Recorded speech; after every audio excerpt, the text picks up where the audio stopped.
नमस्कार प्यारे विद्यार्थियों, सावित्रीबाई फुले पर्यावरण एवं शिक्षण संस्थान द्वारा आयोजित ऑनलाइन क्लास में आपका स्वागत है।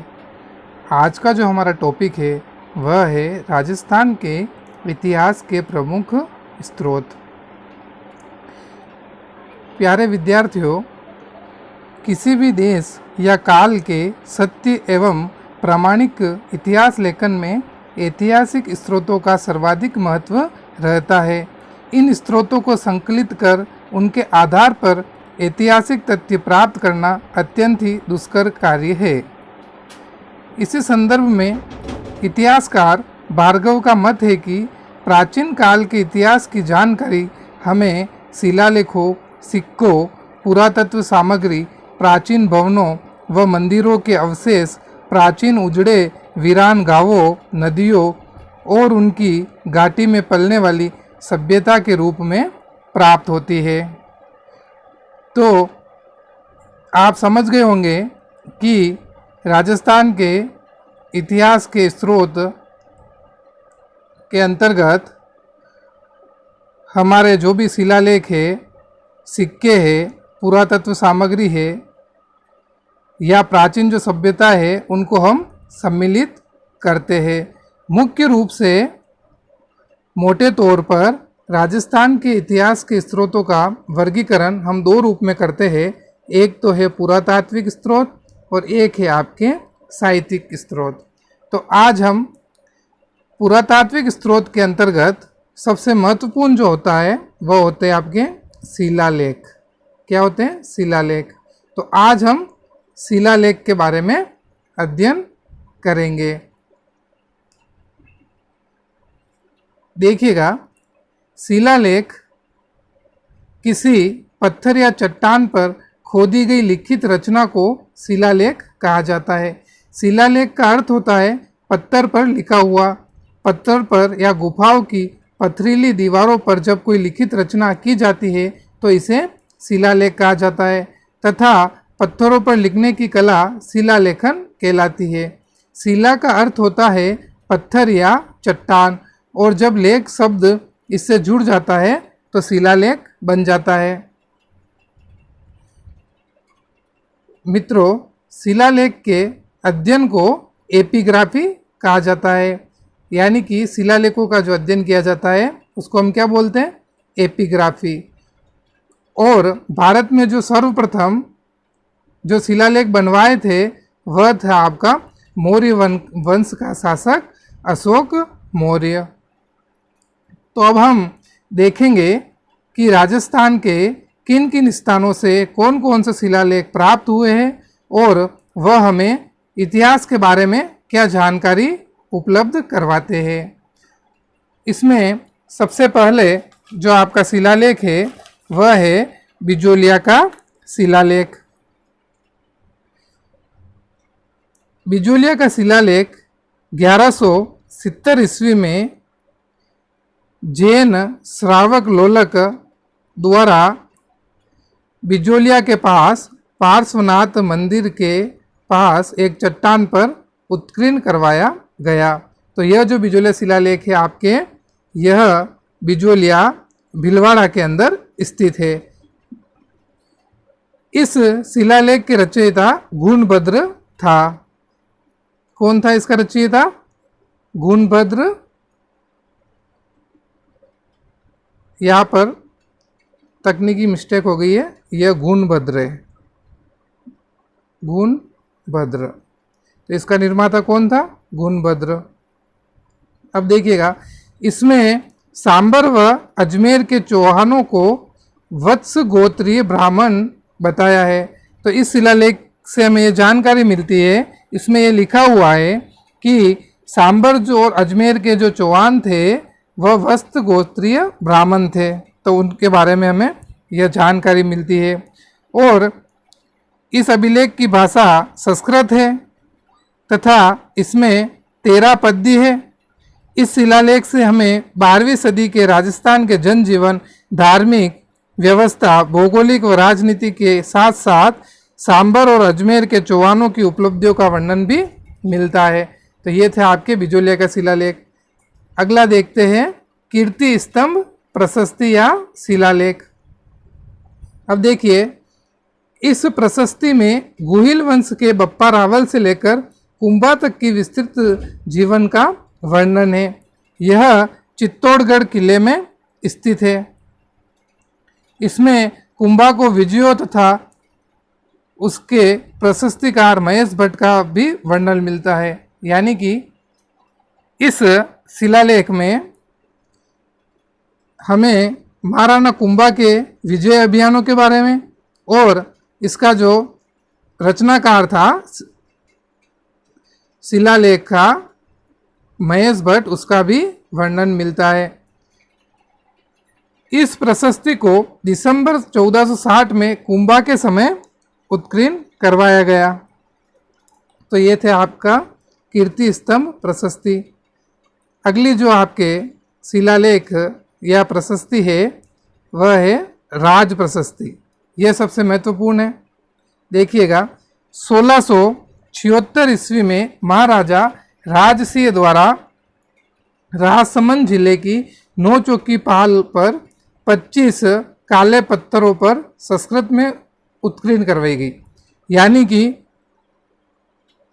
राजसमंद के अंदर जो राजसमंद झील है उसके किनारे पर 25 बड़े बड़ी शिलाएं या पत्थरों पर ये लेख उत्कीर्ण करवाए गए महाराणा राजसिंह द्वारा। इसके अंतर्गत हमको राजसिंह और राजसिंह व अमर सिंह का विस्तार पूर्वक वर्णन मिलता है।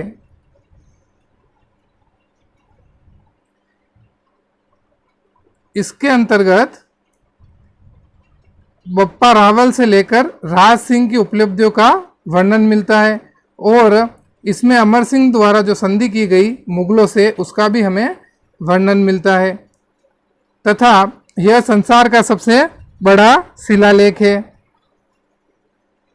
और इसका जो आपके निर्माण करवाया था वह राज सिंह के आदेश पर रणछोड़ भट्ट नामक विद्वान ने इस पर यह लेख उत्कीर्ण करवाए। और इस प्रशस्ति की सबसे बड़ी खास बात यह है कि यह संसार का सबसे बड़ा शिलालेख है, पत्थरों पर लिखा हुआ। अब देखिएगा, अगला जो है आपके ऋषि सिंघी का लेख। यह लेख राणा मोकल के समय का है। एकलिंगजी से कुछ दूरी पर ऋषि संगी नामक स्थान पर स्थित है। इसमें हम्मीर, क्षेत्रसिंह, लक्ष्यसिंह तथा मोकल की जानकारियों की उपलब्धियों की जानकारी हमको मिलती है। यह जो आपके लेख है ऋषि सिंघी का, यह एकलिंगजी से 6 किलोमीटर की दूरी पर स्थित है तथा इस पर संस्कृत भाषा में 30 श्लोक लिखे हुए हैं और इसका जो सन है वह 1485 इस पर उत्कीर्ण है। यानी कि ये 1485 में स्थापित किया गया। अब देखिएगा, अगला जो आपके शिलालेख है वह है रनकपुर प्रशस्ति। इसमें मेवाड़ के राजवंश धरनक सेठ के वंश एवं उसके शिल्पी का परिचय दिया गया है। इसमें कुंभा की विजय का वर्णन है तथा बप्पा एवं काल भोज को अलग अलग बताया गया है। तो यह बात बोल रहा है कि रनकपुर प्रशस्ति में बप्पा रावल का जो हम इतिहास में नाम पढ़ते हैं उसको काल भोज भी कहते हैं। तो इस प्रशस्ति में इन दोनों को अलग अलग बताया गया है। यह लेख 1439 ईस्वी में खुदाया गया था तथा रनकपुर के चौमुखा मंदिर पर उत्कीर्ण करवाया गया था यह 1439 ईस्वी में। तो यह था आपके रनकपुर प्रशस्ति। अब आपके मेन आती है कुंभलगढ़ प्रशस्ति। यह भी एक महत्वपूर्ण शिलालेख है। यह 1460 ईस्वी में कुंभलगढ़ में प्राप्त हुआ। यह प्रशस्ति कुंभ श्याम मंदिर कुंभलगढ़ में लगाई हुई है। यह 5 बड़ी शिलाओं में उत्कीर्ण है। कुंभ श्याम मंदिर को मामादेव मंदिर के नाम से भी जाना जाता है तथा इस शिलालेख से गुहिल वंश का विवरण तथा महाराणा कुंभा की उपलब्धियों का वर्णन मिलता है। अगली जो आपके शिलालेख है वह है बीकानेर दुर्ग की प्रशस्ति या बीकानेर दुर्ग शिलालेख। इस प्रशस्ति का रचयिता जयिता नामक जैन मुनि था। इस प्रशस्ति में राजा चिक्का से लेकर राव राय सिंह तक के शासकों की उपलब्धियों एवं विजय अभियान का वर्णन मिलता है। राय सिंह के समय से यह बीकानेर के दुर्ग के मुख्य द्वार पर स्थित है। तो यह थी आपके बीकानेर का शिलालेख। अब जो अगला महत्वपूर्ण है शिलालेख वह है चीरवा का शिलालेख। चीरवा जो अपने उदयपुर के नज़दीक है, वहाँ से हमें यह शिलालेख प्राप्त हुआ है। यह उदयपुर से 8 किलोमीटर दूर नाथद्वारा रोड पर मिला था। देखिएगा, यह चीरवा गांव में एक नए मंदिर के बाहरी दीवार पर लगा हुआ है। इसमें 36 पंक्तियों में 51 श्लोक नागरी लिपि में है। इस लेख में गुविल वंशीय बप्पा के वंशधर पदम सिंह, जैत्र सिंह, तेज सिंह और समर सिंह की उपलब्धियों का वर्णन है। यानी कि इस लेख के अंदर बप्पा से लेकर समर सिंह तक की जानकारी हमें मिलती है।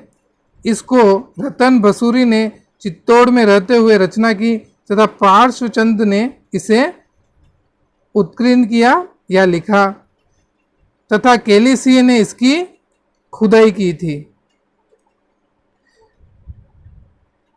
अब देखिएगा, इस लेख का उपयोग 13वीं सदी की राजनीतिक, आर्थिक, सामाजिक तथा धार्मिक स्थिति की जानकारी के लिए किया जाता है। तो यह था मित्रों आपके चीरवा का शिलालेख।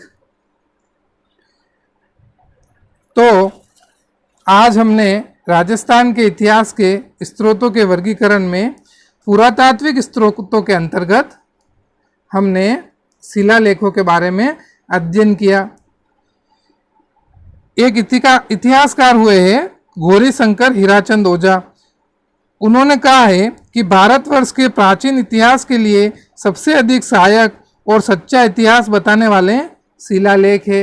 यानी कि हमें जो भी जानकारियाँ इतिहास के बारे में, राजाओं के बारे में हमको मिलती है, वह सब इन शिलालेखों पर उत्कीर्ण की हुई है। इसीलिए हम वो जानकारियाँ अभी प्राप्त कर पा रहे हैं और उनको हमने विभिन्न प्रकार की पुस्तकों में जानकारियों को संकलित किया है, जिससे इतिहास आगे से आगे, इतिहास की जानकारी आगे से आगे पीढ़ी दर पीढ़ी चलती या पीढ़ी दर पीढ़ी मिलती जाती है। तो अब आपको समझ में आ गया होगा कि राजस्थान के इतिहास के को जानने में शिलालेखों का कितना महत्वपूर्ण योगदान है। अगली क्लास में हम राजस्थान के इतिहास के स्रोतों के वर्गीकरण के अंतर्गत साहित्यिक स्रोत के बारे में अध्ययन करेंगे। तो यहाँ तक आपको समझ में आया होगा